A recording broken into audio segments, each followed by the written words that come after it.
This meeting is being recorded. All right, so I just sent a little notification out. We're doing a little recording of our session today so we can post all of the information that we share onto our YouTube page. So welcome to CEP Live. It's good to see everybody starting to log in a little bit.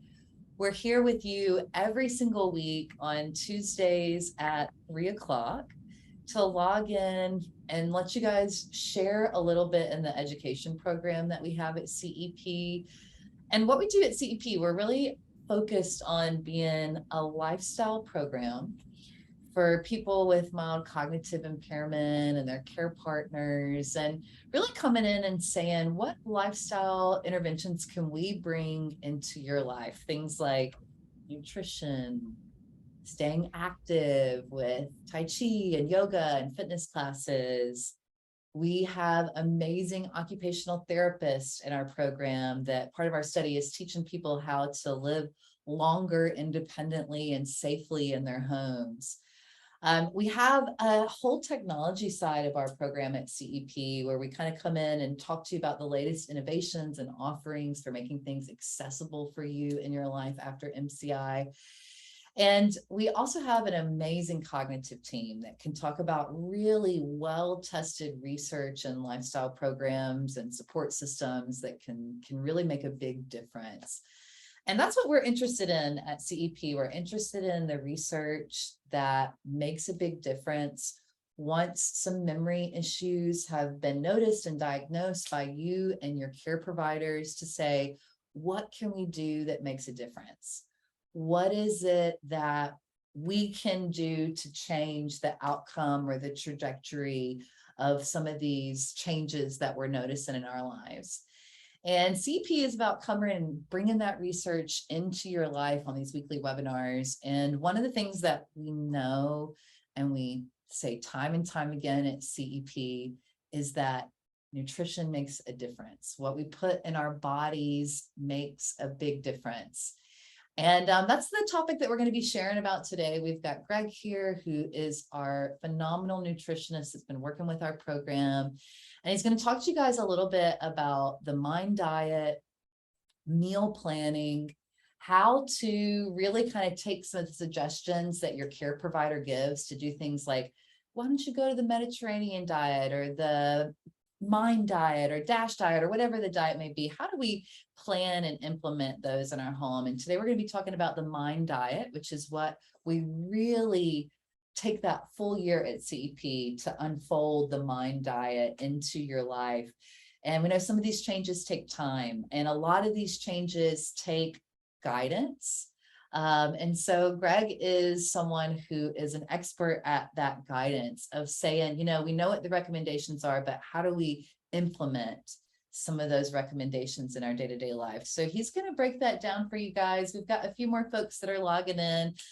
We did not have Brain Talk Live before us this week because they had the in-person kind of recruitment brain health forum today at the Carter Center. So if you were there with us, if you got to stop in, thank you so much for supporting our programs at Emory. Otherwise, we have got a lot of resources after this program I'm going to share with you in the chat. We'll be able to share our recording from this week, previous recordings that we've had in the past. We have a whole YouTube channel that stores all of those for you guys. We also have resources for how to get in contact with the CEP program. If you were interested in being a part of our year-long research study of coming in once a week to the Atlanta area and learning about these resources and classes in person, I'll give you some information on how to do that through the Emory Cognitive Clinics. And we'll also share some additional things in the chat as we get along the way. Greg just dropped some haze into the chat. So it is something that we really want to encourage you guys to use. This webinar also has a Q&A button on your screen. If you kind of wiggle your mouse around a little bit, you can find a Q&A button if you want to drop some questions into there. But I'll be monitoring the chat. And although we can't see you in your home, this is an interactive session. So please feel free to use some of those functions to give us questions. Let us know what you're thinking. Because, it's a free webinar and you have access to the expert. And that's what we're here to do, is really clear some things up. So I am going to go ahead and jump into just introducing our guest for today. Greg is a phenomenal resource for us at CEP. He's a registered dietitian and nutritionist. He's a certified health coach that has a lot of experience in nutrition and health education.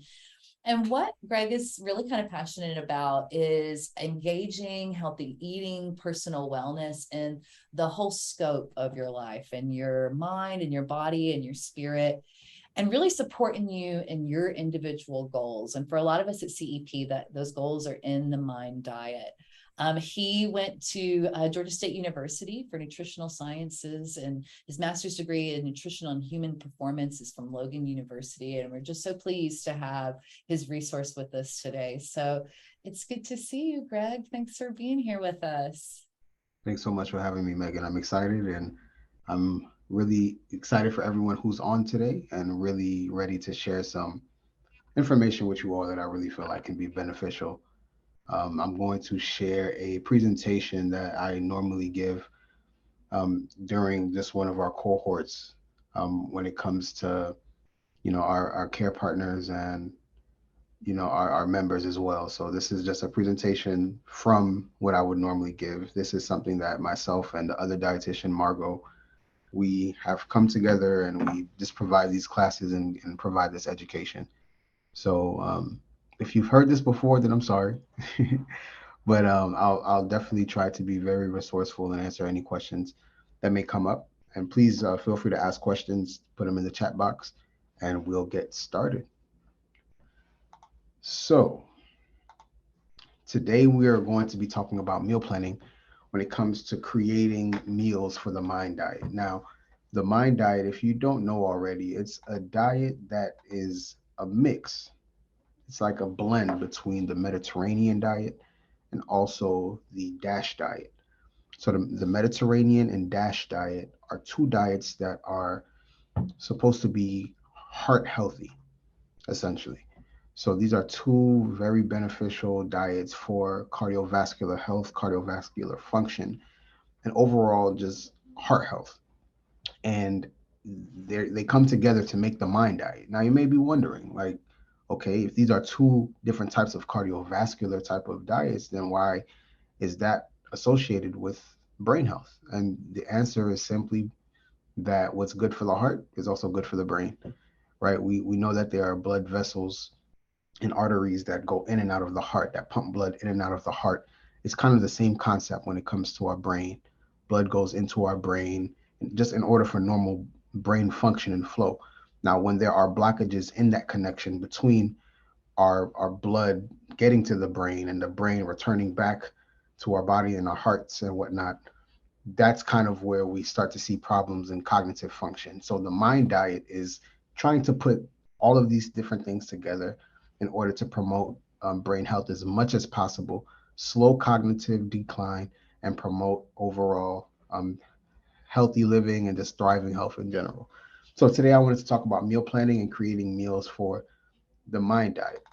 Now, the concept of meal planning, we can go ahead and move on to the next slide. The concept of meal planning is, if I were to ask someone what is meal planning, people would give me various responses.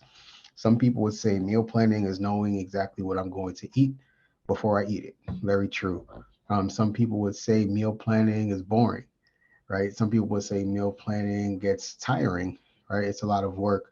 But essentially, meal planning is making sure in advance your meals are prepared for a specific allotment of time. So let's say, for example, you go into the week, you know that you're about to have a busy week. Planning out your meals from Monday through Friday could be very beneficial because it doesn't, you don't have to think about what you're going to eat on the day of. You tend to make less sporadic decisions because your meals are already prepared and already thought about. So that's the process of meal planning.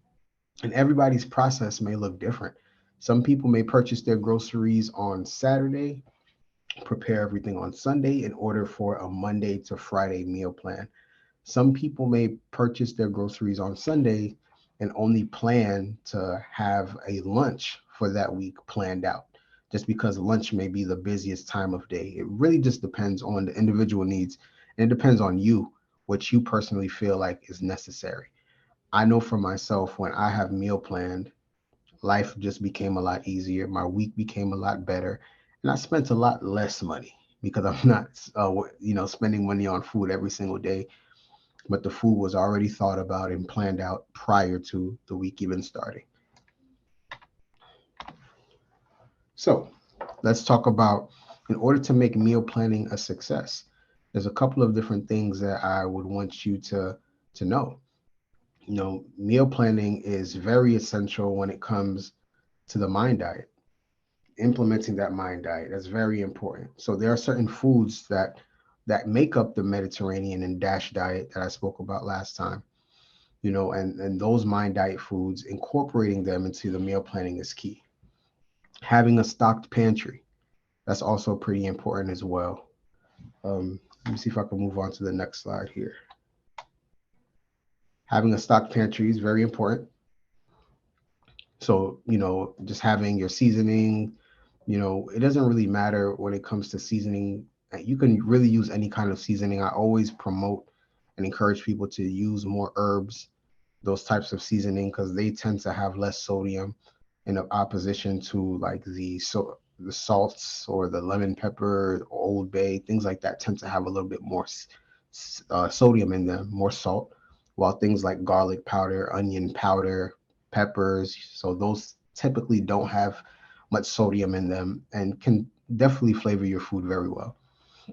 So Mind Diet is based on food. So you don't need to translate grams of nutrients into food. We don't want to complicate things at all. We just want to get foods that are in the Mind Diet on our plate consistently throughout the week. And we use the tool of meal planning to ensure that. Researchers have laid scientific foundations. All you need to worry about is what goes on your plate. And keeping a mental cupboard of options is a natural way to start the meal planning process. So think about what you already have in the refrigerator. You don't always have to purchase 100% of the ingredients that you may use or that you may need. And also, too, you don't have to, purchase a very complicated, complex meal plan guide. I remember there was one that I bought a long time ago that gave me really great recipes, really great tasting, but they were incorporating foods that I never heard of before. And I just made it more complicated on me to be able to execute those meals because of the fact that I had to purchase literally everything. And two, there was a lot of foods that I just never really heard of. I never heard of certain ingredients. To be able to incorporate that just became very stressful for me. So keep it simple. Use what you have. If you need something, go get it and incorporate your meal plan. So this next slide here gives you some tips. Like I just shared, try to incorporate what you eat most frequently as your base, such as your whole grains or your vegetables. Another one is for real life situations. It may be more practical for you to stick to some of the same foods for multiple meals and just double batch. Say, for example, if you roast a pan of Brussels sprouts for dinner one night, then you have leftovers, you can save that for another day, right? It's just that simple concept that we pretty much probably do already. Or you can make a large batch of brown rice or any kind of like starch, and that can be used in different meals for your week as your meal plan. So let's say, for example, you sit there on Sunday and you say, you know what do I want to eat for breakfast, lunch, and dinner this week? Maybe some ingredient can be both at lunch and dinner. So you can kind of make it simple that way as well, while you can switch up the protein option and the veggie option as well. When you fill out your worksheet, there's a worksheet that we give out to our members when we do this class. So the result should be a list of foods that fit the Mind Diet guidelines as well as your personal preferences. So we'll talk about that a little later. Remember, don't get overwhelmed with the process. This is simply a guide to get you started. It may be easier to focus on one meal at a time. We talked about that already. And the more you do this, the easier it will become, and keep meals simple until you are ready to try more, more foods. All right. So this next slide here shows us basically the list, right? When it comes to the Mind Diet, it incorporates lean proteins, it incorporates whole grains, incorporates fruits and vegetables. It incorporates healthy fats, for example, like olive oil. Also fats that are high in omega-3s like walnuts, flaxseed, chia seed, salmon, things like that. So this is a good list to show you roughly every single week when you're on the Mind diet how you should be eating. All right. So I want you to think of this list as at least 3 servings or at least this. We want to kind of think of it like that because we don't want to be overly limited in what we eat. And I wouldn't want somebody to follow this list and think that they can't have anything else just because the list doesn't say it. Pay attention to your hunger cues, know how much it takes to fill you up, and just be responsible with how you choose food. So every day we want to incorporate whole grains, want to incorporate at least a serving of vegetables. Now the glass of wine is optional. It's because red wine specifically has some good antioxidant properties, has something called resveratrol that comes from grapes that serves as an antioxidant and has been shown to be good for the heart as well for the brain too. So at least 6 days a week, we want to incorporate some leafy greens. At least 5 days a week, we want to incorporate some kind of nuts. Every other day or 4 times a week, we want to incorporate some beans. Twice a week, we want to incorporate berries and poultry. And at least once a week, we want to incorporate fish. Now, somebody asked me before, why does it only say once a week incorporate fish, especially if fish has really great, is a great source of lean protein. Also, it has really high levels of omega-3s. Again, we just say at least once a week. We want to incorporate that. But if you like fish and you prefer that as your protein option, you can definitely find ways to incorporate that more. And perhaps the reason why it says once a week is just because seafood in general is known to be high levels of mercury containing. So just to kind of help mitigate that, the recommendation says once a week, but feel free to enjoy that as you see necessary. So this slide right here, this is about portions. So in the following slide, we saw different types of foods, X servings a week. For example, let's go back to the previous slide real fast. This slide right here, it says 3 servings of whole grains, right? It says 1 tablespoon of olive oil.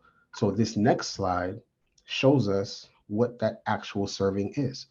So if you're ever wondering what a serving may look like for you, this could be a great reference just to at least start off with. Because I don't know about you, but I know for myself, sometimes I have problems with portion control and portion sizes. And I don't really have any type of standard. Well, because I went to school for nutrition, yes, I do now, but your average person doesn't really know what a portion size may look like, what a portion may look like. So this is a good place to get started. With vegetables, we see 1 cup of leafy greens or 1/2 cup of a cooked raw vegetable. That's about a serving of a vegetable. Whole grains, we see a 1/2 cup cooked of whole grains is about a serving. Nuts, 1 ounce or 1/4 of a cup. So these are just really great measurements that can provide us what a serving may look like. All right, so this next slide that I wanted to share kind of gives a sample template for meal planning. And this one right here looks very confusing. It looks like a lot going on. It's like, Greg, how do I read this? So let's start with Sunday, for example. Let's say somebody is trying to figure out what they should eat on Sunday for their lunch meal. All right. This is one way that this chart can be used. You can basically say, all right, Sunday for lunch, here is what I'm going to eat. I'm going to incorporate my brown rice.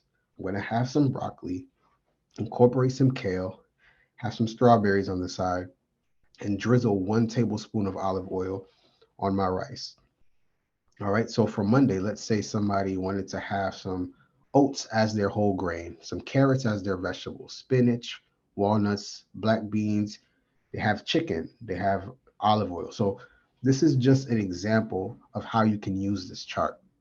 I would definitely recommend using something like this for a specific meal. So let's say you wanted to meal plan all 3 meals. I would use this for breakfast. I would use another one of this for lunch and then another one for dinner. That way you can see, based off of those three charts, what your breakfast, your lunch, and your dinner would be for that particular week. And if you notice on this chart, there are some blanks. For example, on Saturday, all there is whole wheat pasta. Everything else is blank. Well, if you're going to do it by meal, it's okay to leave some blank because you can fill those in at other meals. So let's say for Saturday, this was somebody's lunch. They just had whole wheat pasta. Well, for breakfast, they can incorporate some protein and some vegetables. At dinner, maybe they could incorporate some olive oil, some nuts as a snack, or just kind of balance it out like that. So just because you may fill it out, all of the slots don't have to be filled up for a particular meal. I hope that makes sense. Let me know if you want me to explain that a little bit more deep. And Megan, I know that you'll let me know if there are questions in the chat, right? Oh yeah, I'll keep you posted, Greg. We're here listening in the chat. You guys let us know if anything kind of comes up, or if you want Greg to really focus on a specific topic that you're curious a little bit more about, let us know and we'll give him an update. Okay, great. Thank you. Thank you so much, Megan. So this right here is a blank template. So earlier I shared the one that was already pre-filled, but this one right here is a blank template. At this point of the class, I would, tell people, all right, using this blank template, go ahead and fill out a Sunday dinner for you. Map it out, go ahead and plan it out with your partner. Find out what you're going to incorporate. Are you going to have a whole grain? What's going to be your option there? What's going to be your leafy green? Are you going to even have one? What's going to be your vegetable? I'm always going to root for vegetables. So I'm saying always try to choose at least one of them, if not both. Okay, are you going to have beans? Some people say no, some people say yes. Okay, are you going to have poultry? Are you going to have fish? So this is kind of where we kind of sit down and actually plan out meals. And it just comes a little bit more practical at this point of the presentation and at this point of the class. And people are able to share with me some of the meals that they may come up with. So if you can, post in the chat something that you would plan out. Let's say, for example, it's a Sunday lunch. What would you have for a Sunday lunch using some of these categories that are presented here? I just want to see maybe, if anybody has any idea. I would definitely want to see what that is. I know for myself, and I'll go first while you all are thinking. So for my whole grain, I'd probably do, it's funny because I really don't eat grains like that a lot. Um, but let's say, for example, I do a whole grain roll, right? A whole grain roll. I'm going to have some carrots as my vegetables. My leafy green is going to be spinach. I'm going to have some baked chicken. I'm going to use olive oil. And on the side, I'll have a cup of blueberries. So that's my dinner. I'm sorry, that would be my lunch in that case. So as you can see, I skipped nuts, I skipped beans, I skipped fish. Maybe during another meal in that week, I can incorporate those things. But for that one specific meal, that's what it would be. So let me know either what you think of my meal or any kind of meal that you can create using this right here. And one thing that we get a lot of questions about, Greg, is, why olive oil? Should I be using olive oil all the time? Should I only be using olive oil? What do you think? Olive oil versus butter versus canola oil? What's best for the mind diet? That's a great question. I would definitely say olive oil is the most preferred when it comes to the mind diet, just because of the plenty of research that has been done on it. There's a component called polyphenols. Olive oil is high in polyphenols, which is an antioxidant. And antioxidants, another way to help understand what an antioxidant is, think of anti-aging. So oxidation occurs when something is exposed to oxygen. That's why when you hold an avocado or a piece of apple out into the oxygen or room temperature, it's going to start browning. That's because of the oxygen that is in the air. However, when you expose that to maybe a citrus, which is an antioxidant because of the vitamin C, or even vinegar that's high in acid, it can help reduce that oxidation. So it's the kind of the same characteristic that olive oil has on the brain. There are certain nutrients and minerals, vitamins in that olive oil that can help slow down oxidation in the brain, that can help slow down oxidation in the body in general. So it's like an anti-inflammatory type of oil that you can use. That's research has shown that has plenty of benefits. So that's why we prefer using an olive oil rather than a butter, rather than a margarine. Those tend to be higher in saturated fats. Those tend to be lower, way lower in any kind of anti-inflammatory property, as opposed to the olive oil that's very high in anti-inflammatory properties. And we preach it all the time. Olive oil, olive oil, olive oil at CEP. Rosemary And a said, lot, yeah, chicken sandwich with lettuce on a brown bread with beans. So she's got her brown bread, she's got her beans, chicken okay, sandwich, and definitely okay. choosing that whole wheat option, which I know we also say on the Mind Diet is the way to go. Absolutely. I see that you incorporated beans, which is high in fiber, which is really great. Also has some really beneficial vitamins in there as well. So some good protein too. So this is a good meal. And you see how simple something like this is. It's not overly complicated or complex. It's something really simple and something that you probably would want to eat. You know, And meal another planning doesn't, question. Oh, go ahead, Greg. I Sorry. was going to say, meal planning doesn't have to be something that you don't want to eat. It can be things that you want to eat. We just want you to incorporate things that are mind diet friendly to help enrich the quality of that meal when it comes to cognitive function. And it sounds so good. Sandra asked, why is there no low fat dairy in the meal plan? Why do we go with full fats on the Mind Diet? Great question, Sandra. So dairy, now what was the question about low fat in comparison to full fat, or Yeah, just low let's fat see. in general? Why is there no low fat dairy in the meal plan? Well, we want to incorporate dairy very sparingly, simply because when it comes to especially products that have more saturated fats, those are not typically associated with mind diet type of foods. Typically, it's generally regarded that saturated fats, which are fats that come from animal products, particularly, are going to cause more inflammation, are going to cause more oxidation over time. So even though a low fat dairy option could be beneficial in order to get protein in order to get like other vitamins like vitamin D in, it's not something that we would like say, hey, have dairy. It's more like, yeah, you can have it, incorporate it, but these are the foods that we really want you to focus on right here.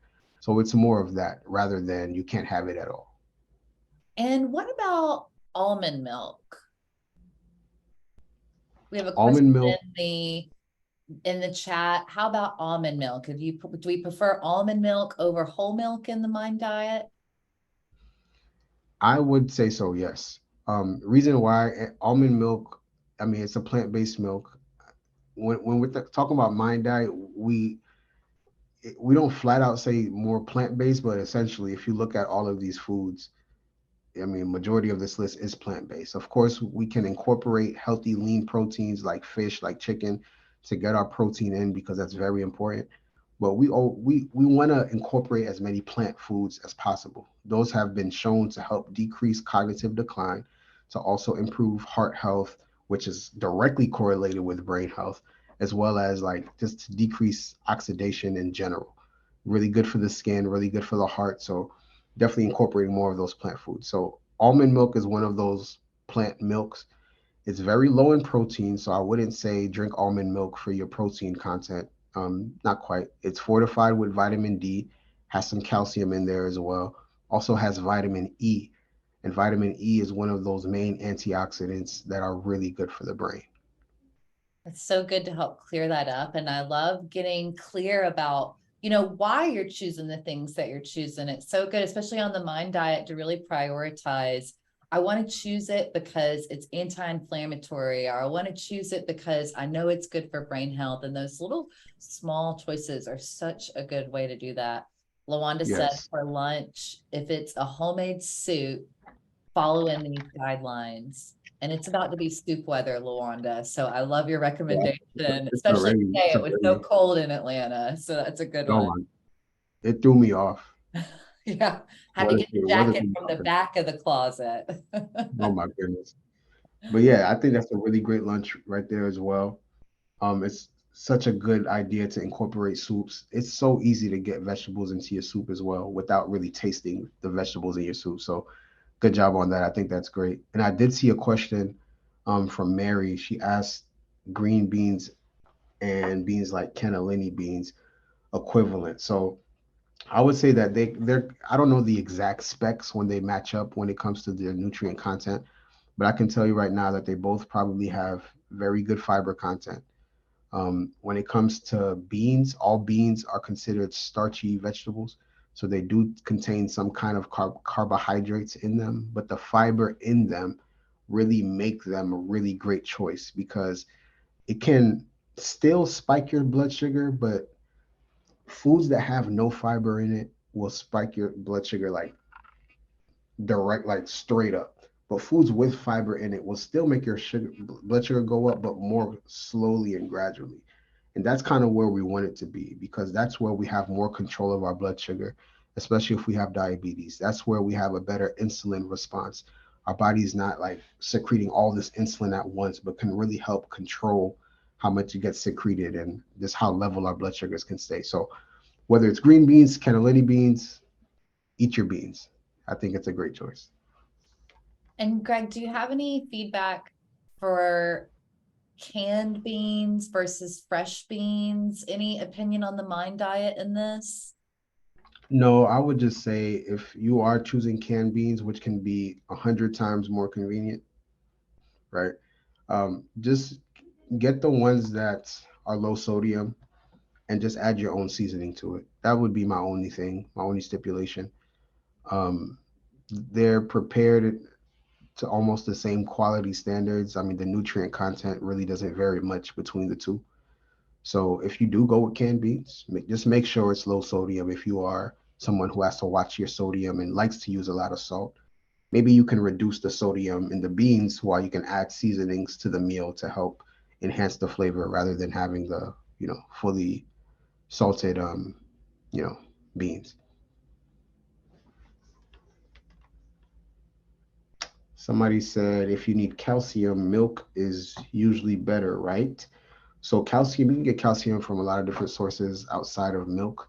For example, green leafy greens, like your kales, your spinaches, even some of those hardier greens like your broccolis. Like you can get calcium, good sources of calcium from some of those foods. So calcium doesn't only come from milk, even though it's known as one of the main sources, but it's not only from milk.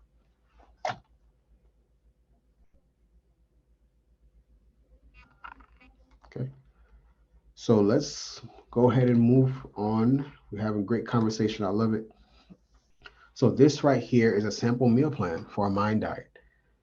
So I just want you to look at this and see how well balanced it is.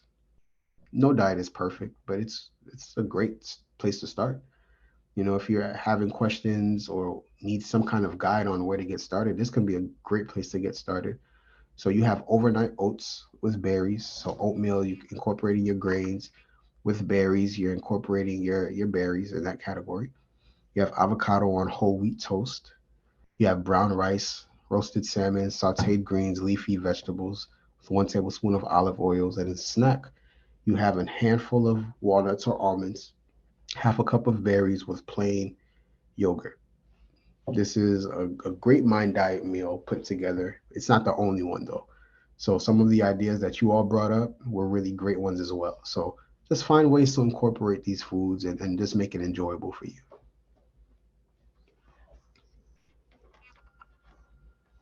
All right. So now I wanted to just do a quick focus on um, flax seeds and chia seeds. So these are two types of seeds that are really great for brain health because they have really strong omega-3 fatty acid properties. And earlier I said that term, and again, that's a type of fat that is beneficial for the heart and for the brain. The reason why it's good for the heart, at least, is because the purpose of fat is a great transporter of nutrients in the body. So let's say, for example, you have two different types of cholesterol. You have LDL, which is low density lipoprotein that's associated with um, the bad cholesterol. Then you have HDL, high density lipoprotein. The reason why we want to focus on foods that have high omega 3 properties or have high omega 3s in them is because they help to take cholesterol out of our bloodstream, transport it to the liver in order for the liver to process it and metabolize it. LDL, bad cholesterol, takes fat from the liver, deposits it into the bloodstream. That's why it's associated and known as bad cholesterol. Well, omega 3s are associated with higher levels of HDL, good cholesterol. So while we eat omega 3s, our likelihood for us to metabolize fats actually goes up. Our blood stays healthy in good levels of this total fat intake, less cloggage in the arteries, less clogs in our veins, and we just have better heart health. So that's why we want to focus on things with omega 3s like chia seeds and flax seeds. And just a little bit more information about them. So flax seeds are higher in omega 3s, like I said. They are have antioxidant properties, good sources of fiber, and they may help reduce certain cancers and improve cardiovascular health. 1 to 2 tablespoons a day is a serving. So if you look on the label, you'll find what a serving of flax seeds is. Typically, it's 2 tablespoons. Sometimes it could be one. If you have GI distress, either avoid or use sparingly. So just consult with your doctor if you have any kind of GI disturbances. Just because these do have a very high level of fiber in it, it can kind of, you know, mess with certain things if there's any kind of like GI condition that you may have. And then there's chia seeds. So they have almost the same properties between these two foods. So incorporate flax seeds and chia seeds into smoothies. You can incorporate them into baked goods, cereals, yogurts, dressings. Some people like to make chia seed pudding, where they just take some water, add some chia seeds to it, and the chia seeds kind of soften up in a sense to where it becomes more like a gelatin type of texture. And people like to enjoy that with many different types of fruits. They eat it as a side, eat it as their main dish. So there are a couple of ways to incorporate them.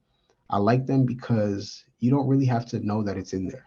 Let's say, for example, you make a soup or a smoothie, you throw some of that in there. You don't really have to know that it's in there in order for you to enjoy it. And you can also grind them up if you have problems with chewing. If you don't like the texture of them, you can ground them up into like more of a powder texture using a food processor and then incorporate that into your foods, giving you great, great benefits overall. So that's a way that we can incorporate those. So, last thing I want to talk about today is carbohydrates. So we want to break down carbohydrates. So carbs are really good for us, despite the negative attention that they're getting. They are very beneficial and very needed for us. All right, we want to incorporate carbs into our meals. You have your starchy carbs, which are your starchy vegetables like corn, potato, beets, turnips, beans, carrots to an extent. Um, these are Sorry, hold on. Starchy, I might have had a typo here. Starchy carbs are not found in processed and refined sugars. I'm sorry, that's a bit of a mistake. Um, what this should say is simple carbs. So I'm sorry about that. That should say simple carbs. So those are found in very high sugar type of products like candies or syrups, sodas, donuts, cakes. Those are the carbohydrates that don't really have any other valuable nutrition components. That's why you eat them. People tend to gain weight. They are considered empty calories because they don't really have anything in them that the body truly needs. It's more of a pleasure type thing. And honestly, it's just sugar. So these are empty calories that we want to definitely avoid as much as possible and turn to more of our starchy carbs, which are more of those starchy vegetables and beans that I just shared with you. So breaking down carbohydrates, we can see that, see if I can move on to the next slide.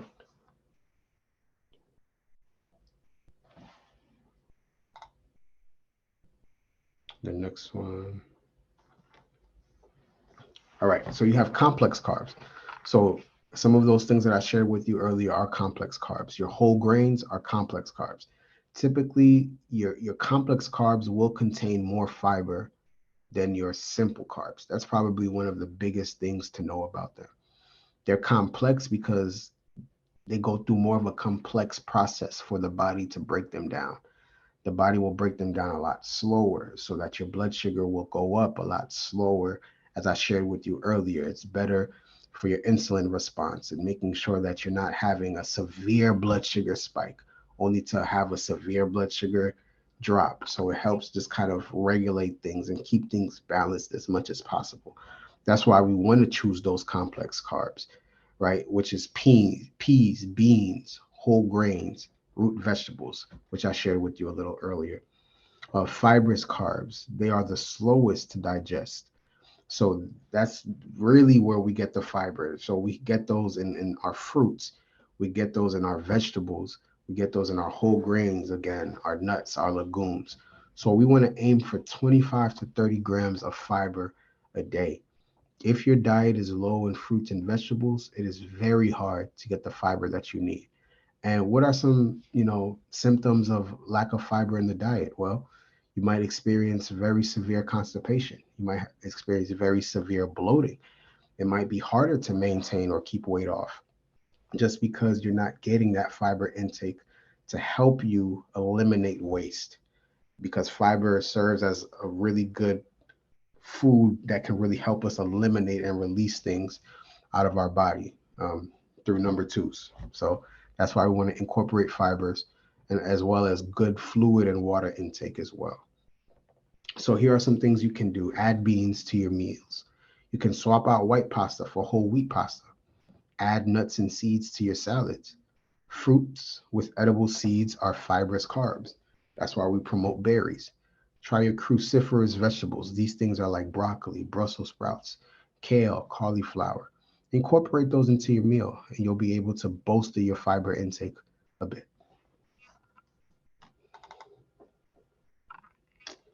And lastly, so tips to build a meal. All right, we covered a lot today. So we want to start off with our template for meal planning. And even before we do that, we can do like a mental note of what's already in the house. Before I even start planning this meal, what's already in the house? What do I not want to go to waste?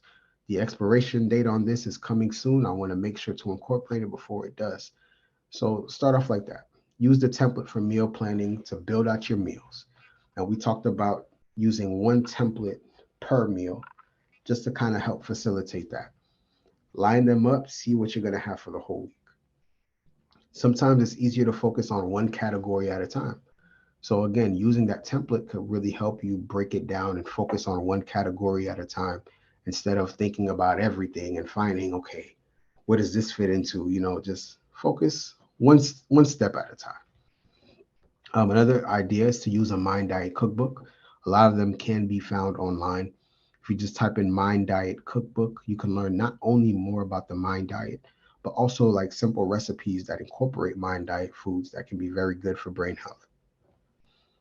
And lastly, they can be broken down into macronutrients. So again, if you just see the list before, you'll be able to understand some of these categories right here, but they're all very important for a well-balanced and nutritious diet that we would love for you to incorporate. So again, that's our class on meal planning. I will be taking any more questions. Please let me know if you have any more.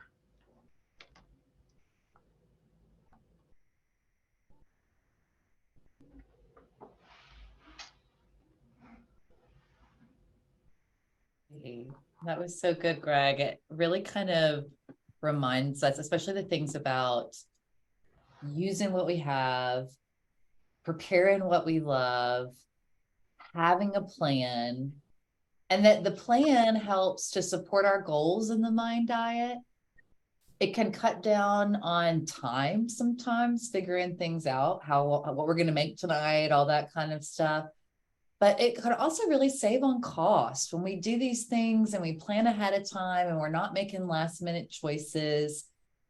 Not only are we protecting our goals, but we're also protecting our pockets a little bit, which I think is so nice to think about how that little bit of time a week that we put into it really has a lot of different levels of ways that we're kind of seeking some of the benefits and the payoffs of all that meal planning, which, maybe doesn't take but 30 minutes in a week to kind of get together. So that's Yeah, so great. especially if we're not doing it by ourselves, when we have good teamwork, whether that's between two people or a household of people, everybody knows what they're going to do. You can knock it out so fast. And I wish I could. I did a presentation before on actually comparing the cost of spending money each and every single day to purchase meals, breakfast, lunch, and dinner versus meal planning and having everything for the week. And let's just say the savings, it wasn't even a small amount of savings. It was like astronomical. Because if you think about it, your average breakfast is going to cost you maybe $10 a day. All right, 5 days a week, that's $50 right there. Your average lunch might cost you anywhere between $10 and $15.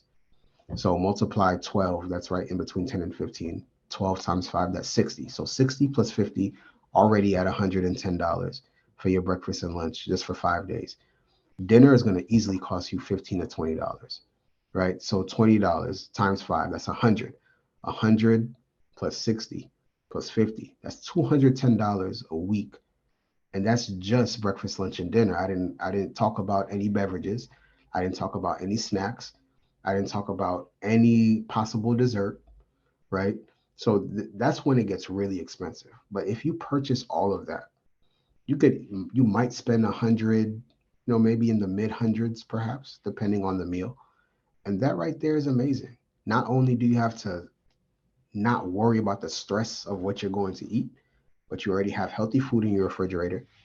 You saved money, and food is one less thing you have to think about in the busy week ahead. And for me, right there, there's nothing that beats that. And I personally love coupons and couponing. And I love that you Yeah. can coordinate your couponing with your meal planning, really planning for what you're going to do, what you're going to use. I love the recommendation about finding a Mind Diet cookbook. And somebody just said in the chat, Rosemary Mary said in the chat, there's some online resources that you can use that help. And really kind of now that we know that the Mind Diet is research backed and supported, we don't have to be the most creative thinkers. We can use the resources that are already online for those recipes. We can go to the library and check out cookbooks and things like that without having to make a huge investment. And then we don't have to rewrite the wheel. Those resources already exist. They're already out there. And there's so many different Mind Diet cookbooks. I mean, everything from using the There's a crock ton. pot to Mhm. making it affordable, making it simple, using less ingredients and things like that. A lot of our members and care partners also love Mediterranean cookbooks because it typically kind of falls in line with a lot of these Mind Diet recommendations. And Mhm. those are things that we can find resources for all over the place. So I love that you included the tip of use the resources that are already out there. I think it's funny that you said couponing. Um, when I was younger, I mean, as a kid, kids don't really understand the concept of couponing. So I always used to make fun of my mom for collecting coupons and doing all that stuff. But now I understand the value of it. It's actually it's an art. I'm learning it's an Yes. art. It's an art, and yeah, we've definitely incorporated some couponing to save us a little bit. So it's Inflation, just funny how those things we come have to back full figure circle. out ways to balance the cost of everything in our homes. Absolutely, absolutely. And you know, now, Greg, it's like there are mailer coupons, there's digital coupons, there's, you know, coupons that we can get through apps from our grocery stores that we frequent and things like that. So you can really be even creative with your resource of couponing. Absolutely.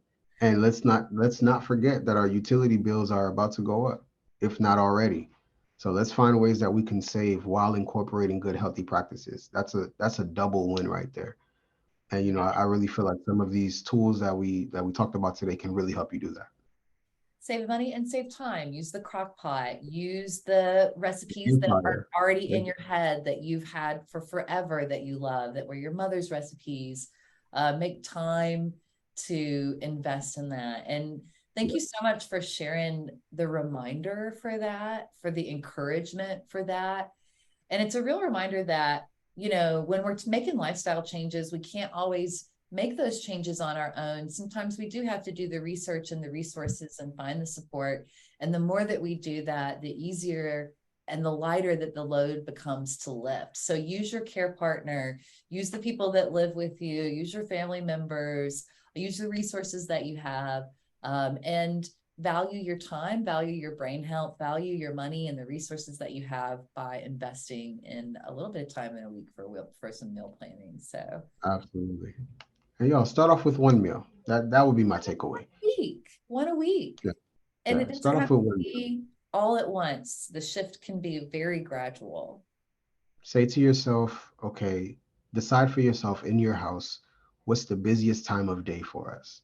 If that's dinner time, try to meal plan for your dinner. If that's lunchtime, try to meal plan for your lunch. Start off with one meal and see how that goes for you. Yeah, absolutely. So thank you so much, Greg. Bob said is Margot still with us? Absolutely. Greg works with Margot. And Yeah, we work together. and we'll post the recording to our YouTube page. Thank you everybody for tuning in. Greg, thank you for hosting this week. It was so No good. problem. Your expertise. We really appreciate No it. problem. Thanks guys for tuning in. Thanks for all the interaction, and I'm looking forward to be able to speak to you all again. Make sure you stay locked in with all of the events that CP is doing, like Megan said. Great programming and really things that can really enhance your life. And we've got nutrition this week. We just posted our schedule or our recording from last week. If you missed our Live Well session, be sure to check that out if you're interested in some of the things that are changing in your home. Next week, we have our occupational therapists that are going to be presenting if you're interested in being functionally independent in your home. And on 11/1, the first week of November, we'll have our cognitive team coming in. So keep tuning in. We'll keep bringing you resources, and we will see you guys all Tuesday at 3 p.m. next week. Greg. Thank you, everyone. Y'all enjoy the rest of your days.